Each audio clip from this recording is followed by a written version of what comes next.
friends, welcome to Nia's Cooking World. ഞാൻ ഇന്ന് വന്നിരിക്കുന്നത് ഒരു സിമ്പിൾ ഹെൽത്തി റെസിപ്പി ആയിട്ടാണ് വന്നിരിക്കുന്നത്. നമ്മൾ ഒരുപാട് ടൈപ്പ് പച്ചടികൾ ഉണ്ടാക്കാറുണ്ട്. വെള്ളരിക്ക പച്ചടി, പാവയ്ക്ക പച്ചടി, അങ്ങനെ ഒരുപാട് ടൈപ്പ് ഉണ്ടാക്കാറുണ്ട്. പക്ഷേ ഞാൻ ഇന്ന് വന്നിരിക്കുന്നത് നെല്ലിക്ക പച്ചടി ആയിട്ടാണ്. ഇപ്പോൾ ആവശ്യമായ സാധനങ്ങൾ: ജീരകം കുറച്ച്, കടുക് കുറച്ചെടുക്കുക, 3 പച്ചമുളക്, കുഞ്ഞുള്ളിയാണ് വേണ്ടത്. പക്ഷേ എൻ്റെ കയ്യിൽ കുഞ്ഞുള്ളി ഇല്ലാത്തതുകൊണ്ട് ഞാൻ വെള്ളുള്ളിയുടെ കുറച്ചെടുത്തിരിക്കുന്നു. പിന്നെ 3 വറ്റൽമുളക് താളിക്കാൻ, പിന്നെ കറിവേപ്പില, പിന്നെ തൈര് ഒരു ബൗൾ ഞാൻ എടുത്തിട്ടുണ്ട്. അത് ആവശ്യത്തിന് നമുക്ക് യൂസ് ചെയ്യാം അരയ്ക്കാനൊക്കെ. തേങ്ങ 3 ടേബിൾ സ്പൂൺ തേങ്ങ, 5 നെല്ലിക്ക, പിന്നെ ഉപ്പ് ആവശ്യത്തിന്. ഇപ്പം പറയാതെ തന്നെ നിങ്ങൾക്കറിയാം നെല്ലിക്കയുടെ ഗുണങ്ങൾ. നെല്ലിക്ക സ്കിന്നിനും ഹെയറിനും ഇമ്മ്യൂണിറ്റി പവർ ബൂസ്റ്റ് ചെയ്യാനും എല്ലാത്തിനും നല്ലതാണ്. കുഞ്ഞു കുട്ടികൾക്ക് കൊടുക്കുന്നത് വളരെയധികം നല്ലതാണ്. ചിലപ്പം അവർ പച്ചയ്ക്ക് കഴിച്ചെന്ന് വരത്തില്ല. അപ്പം നമ്മൾ ഇതുപോലൊരു പച്ചടി ഉണ്ടാക്കി കൊടുക്കുമ്പോൾ അവർക്ക് ഏറെ ഇഷ്ടപ്പെടും. അപ്പം വലിയ പ്രായക്കാർക്ക് നമ്മൾ എരിവ് നമുക്ക് ആവശ്യത്തിനനുസരിച്ച് എരിവ് നമുക്ക് പച്ചമുളക് കൂട്ടുകയോ കുറയ്ക്കുകയോ ഒക്കെ ചെയ്യാം. അപ്പം ആദ്യം 5 നെല്ലിക്ക കുഞ്ഞു കഷ്ണങ്ങളായിട്ട് അരിഞ്ഞു വെച്ചിട്ടുണ്ട്. ഇനി നമുക്ക് റെഡിയാക്കാം. ആദ്യം ഈ നെല്ലിക്ക മിക്സിയുടെ ജാറിലോട്ട് ഇടുക.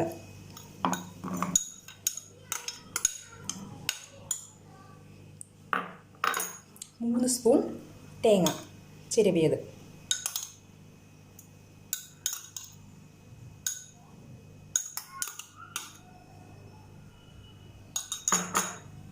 ആവശ്യത്തിന് ഉപ്പിടുക.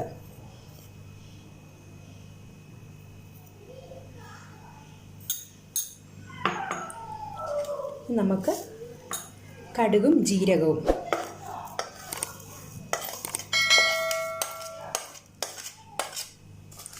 ഉള്ളി, അരിഞ്ഞു വെച്ച ഉള്ളി ഇടുക,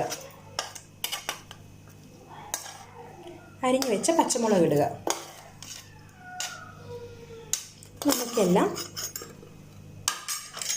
നമുക്ക് വെള്ളത്തിന് പകരം 2 സ്പൂൺ തൈര് ഒഴിച്ചു കൊടുത്ത് അരച്ചിട്ട് വരാം. ബാക്കി തൈര് നമുക്ക് മിക്സ് ചെയ്യും. നമ്മൾ ഇതേണ്ട ആ നെല്ലിക്കയും തേങ്ങയും തൈരുമുള്ള ആ മിക്സ് നമ്മൾ അരച്ചുകൊണ്ട് വന്നിട്ടുണ്ട്. ഇനി ഈ പേസ്റ്റ് നമ്മൾ ഒരു ബൗളിലോട്ട് മാറ്റാം.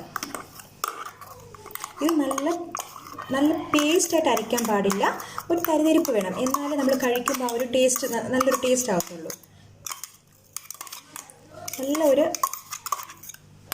നല്ല ഹെൽത്തി ആയ ഡിഷാണിത്. എല്ലാവരും ഉണ്ടാക്കി നോക്കണം. നമുക്കിനി ഈ ഇതിലോട്ട് താളിച്ചൊഴിക്കാം. അതിന് മുമ്പ് നമ്മൾ ആ 1 കപ്പ് തൈരിൽ 2 സ്പൂൺ തൈരേ നമ്മൾ അരയ്ക്കാൻ ഉപയോഗിച്ചിട്ടുള്ളൂ. ബാക്കി തൈര് നമ്മൾ ഈ മിക്സറിലോട്ട് ആഡ് ചെയ്യുക.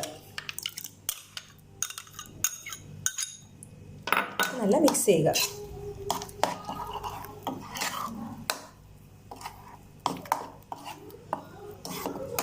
നല്ലപോലെ നമ്മൾ മിക്സ് ചെയ്ത് കൊടുത്തിട്ടുണ്ട്. ഇനി നമ്മൾ ഇതിലോട്ട് താളിച്ചൊഴിക്കാം.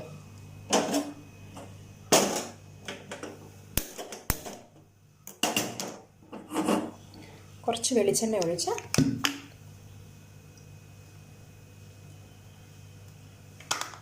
എണ്ണ ചൂടായിട്ട് നമുക്ക് കടുകിടാം.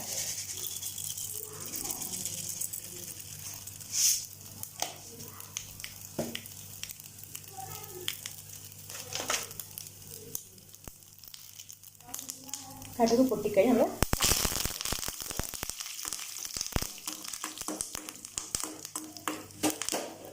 നമ്മൾ ഉണക്കമുളക് പിച്ചിടുക. ഞാൻ 3 ഉണക്കമുളക് എടുത്തിട്ടുണ്ട്, അതും കൂടെ പിച്ചി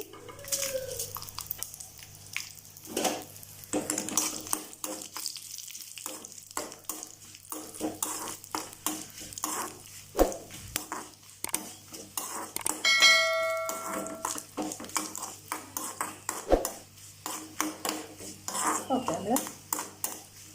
നമ്മൾ ഈ താളിച്ച് കൂട്ട് നമ്മുടെ പച്ചടിയിലോട്ട് ഒഴിക്കാം.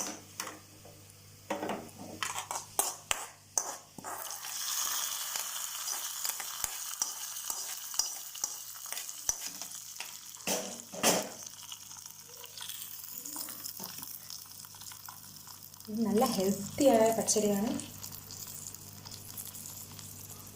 നമ്മുടെ നെല്ലിക്ക പച്ചടി റെഡി ആയിട്ടുണ്ട്. എല്ലാവരും ട്രൈ ചെയ്ത് നോക്കുക. ഈ റെസിപ്പി ഇഷ്ടപ്പെട്ടാൽ ലൈക്ക് ചെയ്യുക, ഷെയർ ചെയ്യുക, സബ്സ്ക്രൈബ് ചെയ്യുക. നാളെ വേറൊരു റെസിപ്പി ആയിട്ട് നാളെ കാണാം.